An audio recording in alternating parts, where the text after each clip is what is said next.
El período de los 3 Huang y los 5 Ti, la serie de historia de China desde el sur.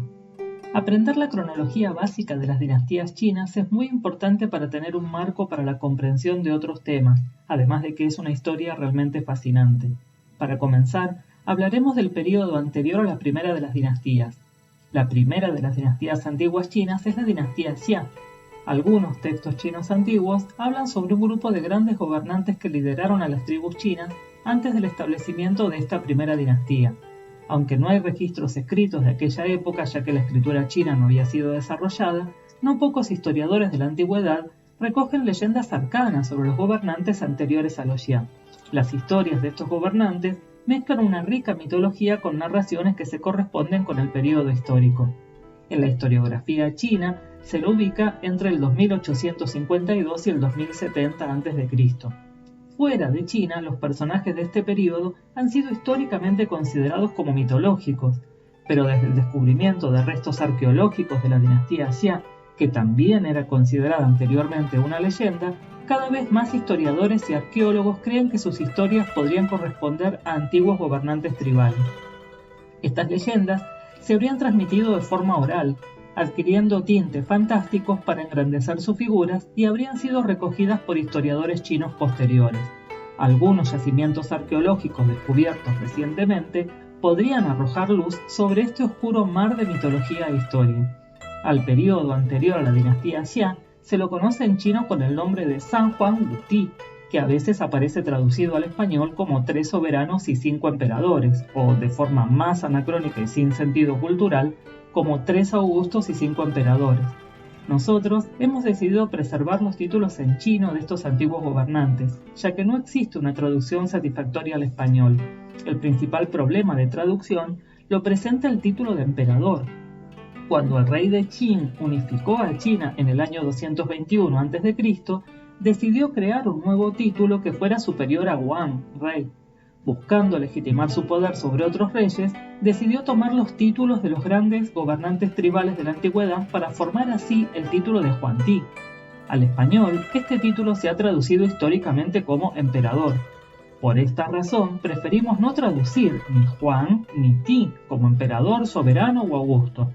Según los textos antiguos, primero gobernaron los 3 Huang y luego los 5 Ti. Estos eran los máximos cargos de gobierno de estos pueblos y algunos de estos gobernantes lucharon entre sí comandando pueblos rivales. Dependiendo de la fuente histórica que se consulte, el listado de nombres de quienes exactamente adoptaron los títulos de Huang y Ti varía.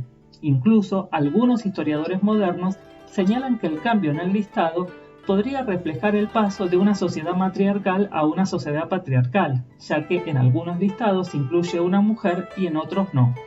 En esta época tribal, de mediados y fines del Neolítico, se habría producido una transición que podría estar reflejada en la inclusión de esta figura femenina, que posteriormente habría sido reemplazada por un hombre, ya que reflejaba mejor la distribución de poderes en la época en que se escribió la obra que los recopila. Entre los 3 Huang se menciona en diferentes listas a Niu Hua, la única mujer, y a una serie de personajes entre los cuales se encuentra el famoso emperador amarillo. Entre los 5 Ti aparecen 2 personajes que serán posteriormente claves de la filosofía confucianista, Yao y Xuan, modelos de buen gobierno. A cada uno de estos gobernantes se les reconoce por haber desarrollado grandes inventos para su pueblo, como el fuego, la medicina, el té, las casas de madera, la agricultura y la seda, entre otros.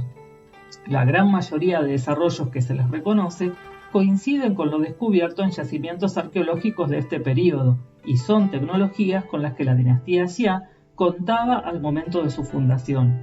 En China, los antiguos gobernantes que mencionamos antes son reconocidos como sus antepasados y existen comunidades que les rinden culto. Además, son considerados los patronos de sus inventos, como Shen Nong, patrono de la agricultura. Hay muchas leyendas alrededor de estos gobernantes. Algunos tenían rasgos sobrehumanos, lucharon contra dragones o llevaron a cabo hazañas monumentales. Hoy en día se interpreta que estos fueron detalles cosméticos añadidos durante la transmisión oral para ensalzar los logros de estos líderes y consolidar la transmisión de sus historias.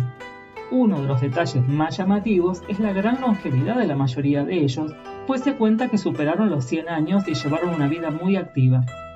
Analizando lo que conocemos hoy en día sobre la esperanza de vida en el Neolítico, sabemos que es muy poco probable que pudieran alcanzar edades tan grandes y mucho menos mantenerse con buena salud. La mayoría de los historiadores modernos cree que las figuras de estos gobernantes podrían corresponder a una familia líder tribal que gobernó durante esos periodos de tiempo. Lo más probable es que una familia hubiera dirigido una tribu durante más de 100 años antes de cambiar de nombre, ser conquistada por una tribu rival o verse forzada a migrar debido a cambios climáticos. El registro arqueológico muestra que esta podría ser una muy buena explicación. El relato mitológico puede ser muy interesante y muchas teorías pueden barajarse alrededor de estas historias, pero solo un estudio arqueológico puede revelar si existe alguna base para inferir su posible existencia. En algunas provincias de China central se ha descubierto la presencia de restos de antiguos asentamientos humanos que corresponden a esta época. Instrumentos de piedra y cerámicas han sido desenterradas y minuciosamente estudiadas, como así también restos humanos, algunos encontrados en antiguas tumbas, mientras que otros muestran claras marcas de muerte durante enfrentamientos armados. Estos yacimientos cuentan con una historia similar a los antiguos relatos. Había grandes tribus con ciudades amuralladas y casas de madera que cultivaban y utilizaban el fuego.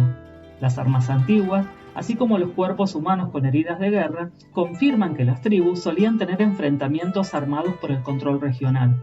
En los últimos años, se han descubierto diferentes culturas con sus particularidades en las formas de trabajar los materiales.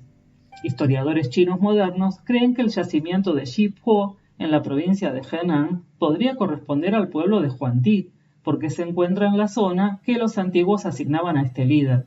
El sitio arqueológico de Taozi, en la provincia de Shanxi, ha sido interpretado como la capital del reino que gobernó Yao, también por su ubicación. Estos yacimientos tienen grandes palacios, tumbas, observatorios astronómicos, murallas y áreas residenciales. Algunas de las piezas desenterradas presentan ornamentaciones abstractas y figurativas. Algunos de los diseños son claramente ornamentales, pero otros se cree que podrían tener que ver con el origen de la escritura.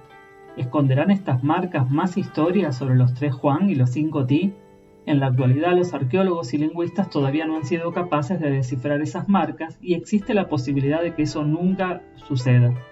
Tal vez nunca encontraremos los restos de estos grandes líderes tribales, pero los descubrimientos de los yacimientos de Xipo y Taozi han mostrado que sus tribus en efecto existieron. Además, estas tribus desarrollaron muchas tecnologías que la dinastía Xia utilizó posteriormente.